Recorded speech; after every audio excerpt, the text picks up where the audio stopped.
다 함께 사도신경으로 우리의 신앙을 고백하겠습니다. 나는 전능하신 아버지 하나님, 천지의 창조주를 믿습니다. 나는 그의 유일하신 아들 우리 주 예수 그리스도를 믿습니다.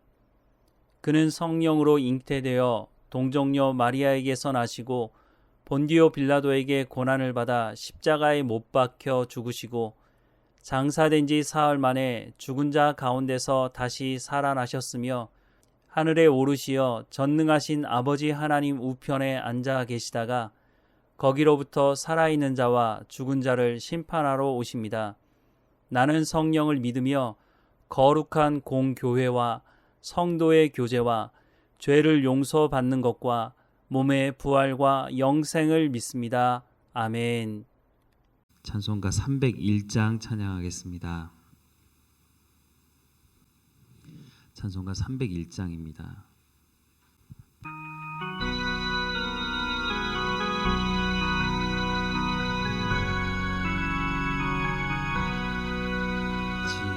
지금까지 지내온 것 주의 크신 은혜라 말이 없는 주의 사랑 어찌로 말하랴 자라깨나 주의 손이 항상 살펴주시고 모든 일을 주 안에서 형통하게 하시네 몸도 맘도 연약하나 세임받아 살았네 물 붓듯이 부시는 주의 은혜 족하다 사랑 없는 거리에나 험한 산길에 맬 때 주의 손을 굳게 잡고 찬송하며 가리라 주님 다시 배올 날이 날로 다가와 무거운 짐 주께 맡겨 벗을 날도 머졌네 나를 위해 예비하신 고향 집에 돌아가 아버지의 품 안에서 영원토록 살리라. 아멘. 오늘 하나님께서 우리에게 주시는 말씀은 오바댜 1장 말씀입니다. 함께 읽겠습니다. 오바댜의 묵시라. 주 여호와께서 에돔에 대하여 이와 같이 말씀하시니라.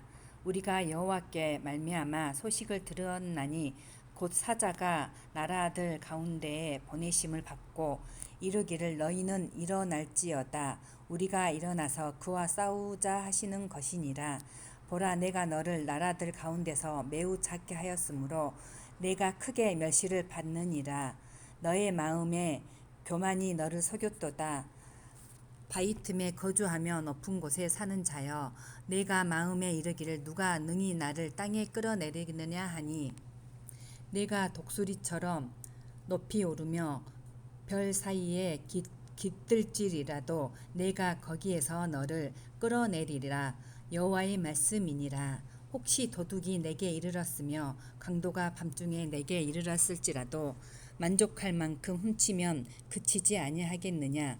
혹시 포도를 따는 자가 내게 이르렀을지라도 그것을 얼마쯤 남기지 아니하였겠느냐.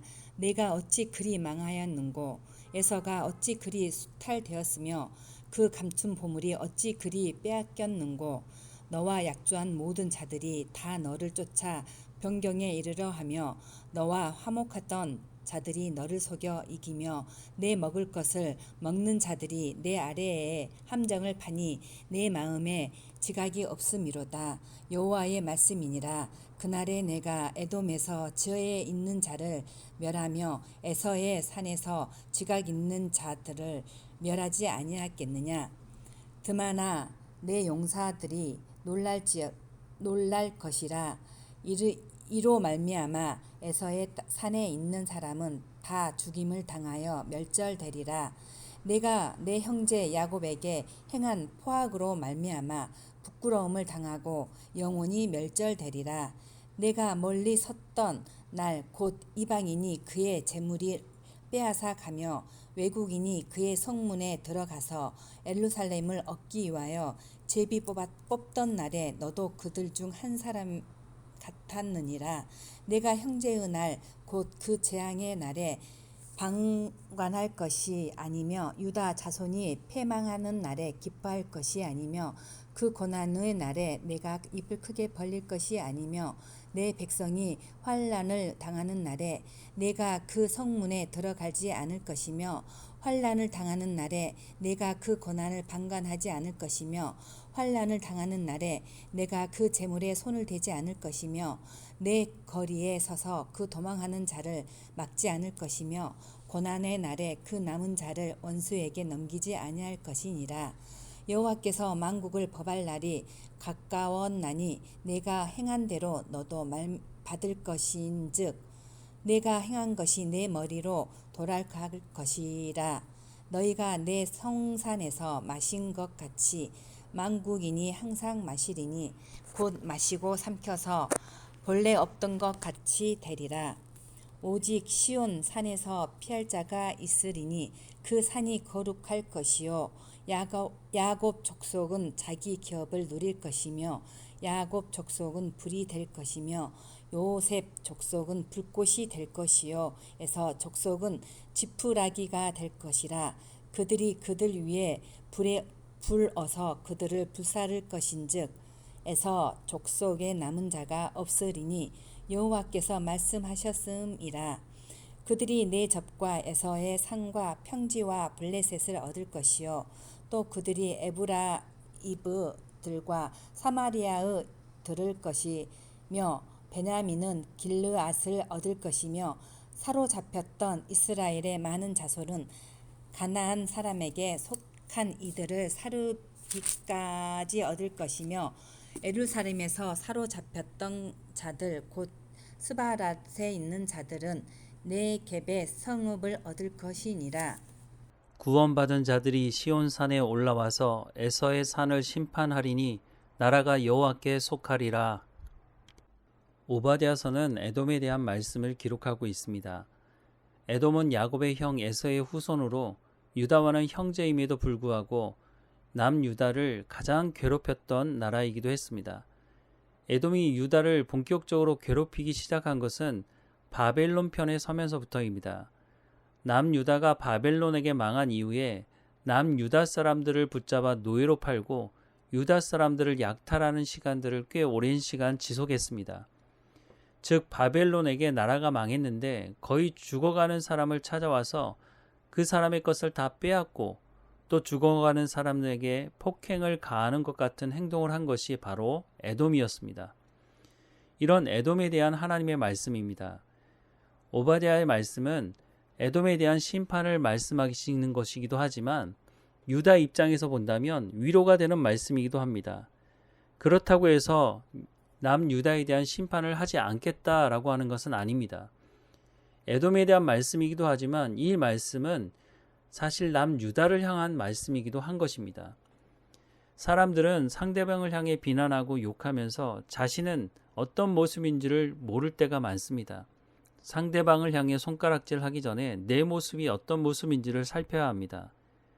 오늘 보면 3절부터 7절 말씀에 보면 너의 마음의 교만이 너를 속였도다. 바위 틈에 거주하며 높은 곳에 사는 자여 내가 마음에 이르기를 누가 능히 나를 땅에 끌어내리겠느냐 하니 네가 독수리처럼 높이 오르며 별 사이에 깃들일지라도 내가 거기에서 너를 끌어내리리라.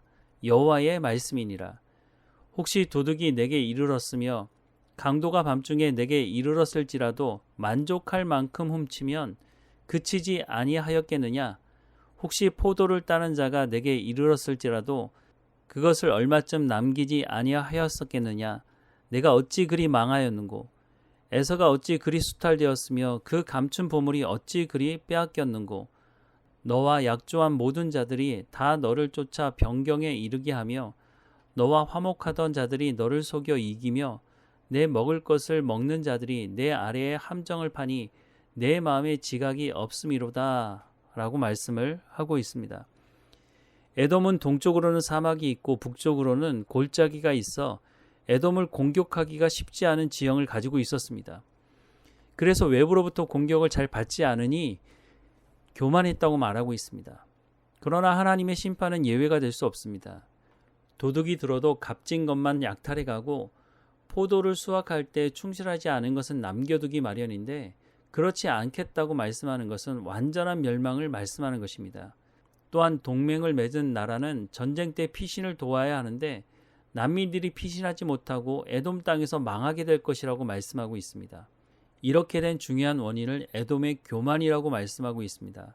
앞서 말씀드렸던 것처럼 지형적인 이득 때문에 자신들을 공격할 사람이 없다고 생각한 것입니다. 예레미야서 49장 7절 말씀에 보면 에돔에 대한 말씀이라 만군의 여호와께서 이와 같이 말씀하시되 대만에 다시는 지혜가 없게 되었느냐 명철한 자에게 책략이 끊어졌느냐 그들의 지혜가 없어졌느냐 라고 말씀합니다. 욥기 말씀에 보면 지혜자로 소개되는 한 사람 엘리바스라고 하는 사람이 있는데 이 사람이 바로 대만 사람으로 소개되고 있습니다. 하나님의 심판으로 인해 지혜자도 끊어질 것을 말씀하는 것입니다. 대부분의 사람들은 오바댜 말씀을 들으면서 그렇지 유다를 그렇게 괴롭힌 에돔에 대한 하나님의 심판은 정당하다고 생각합니다. 그러나 하나님은 에돔에 대한 죄에 대해 말씀하시고 심판하시지만 더 나아가서는 남유다 사람들을 향한 말씀이기도 하다는 것입니다. 자신들이 왜 바벨론으로부터 망하게 되었는지 왜 포로로 붙잡혀가게 되었는지 이 말씀을 통해서 보라는 것입니다. 앞서 말씀드렸지만 하나님은 이 말씀을 에돔에게만 하시는 것이 아니라 남유다 사람들에게도 오늘 우리에게도 하시는 말씀이라고 하는 것입니다. 거울을 보면서 자신의 모습을 정확하게 볼 수 있는 것처럼 우리가 하나님의 말씀을 보면서 우리의 모습은 어떤지를 보아야 한다는 것입니다. 단순히 에돔에 대한 심판의 말씀이 아니라 오늘 우리에게도 하시는 이 말씀을 우리가 귀를 열어 듣고 마음에 새겨야 할 것입니다. 그렇다면 우리가 하나님과 더 친밀한 교제 가운데 나갈 수 있게 될 것입니다. 하나님의 말씀에 귀를 기울이고 하나님과 동행하는 우리의 삶이 되기를 주님의 이름으로 축원합니다. 기도하겠습니다. 하나님, 오늘도 하나님의 말씀을 듣게 하셔서 감사합니다. 남유다를 괴롭혔던 에돔에 대한 심판의 말씀을 듣게 됩니다. 하나님, 우리는 이 땅을 살아가면서 교만하게 다른 사람들을 비판하고 판단하고 그렇게 살아가고 있지는 않은지 되돌아보게 하옵소서. 겸손하게 하시고 나는 하나님의 말씀에 깨어있고 순종하며 살아가고 있는지를 살피게 하시고 선을 행하라고 말씀하시니 하나님 그 선을 행하는 삶을 살아갈 수 있도록 은혜를 베풀어 주옵소서. 오늘도 우리에게 주어진 삶을 충성되이 감당할 수 있도록 하나님 인도해 주옵소서. 늘 하나님께 감사하며 하나님을 찬양하며 우리의 삶의 현장에서 하나님이 누구이신지를 드러내는 삶이 될 수 있도록 오늘도 하나님 인도해 주시고 하나님과 동행하게 하옵소서. 우리를 지키시고 인도하시는 하나님께 감사하고 예수님의 이름으로 기도합니다. 아멘. 하늘에 계신 우리 아버지, 아버지의 이름을 거룩하게 하시며 아버지의 나라가 오게 하시며 아버지의 뜻이 하늘에서와 같이 땅에서도 이루어지게 하소서. 오늘 우리에게 일용할 양식을 주시고 우리가 우리에게 잘못한 사람을 용서하여 준 것 같이 우리 죄를 용서하여 주시고 우리를 시험에 빠지지 않게 하시고 악에서 구하소서. 나라와 권능과 영광이 영원히 아버지의 것입니다. 아멘.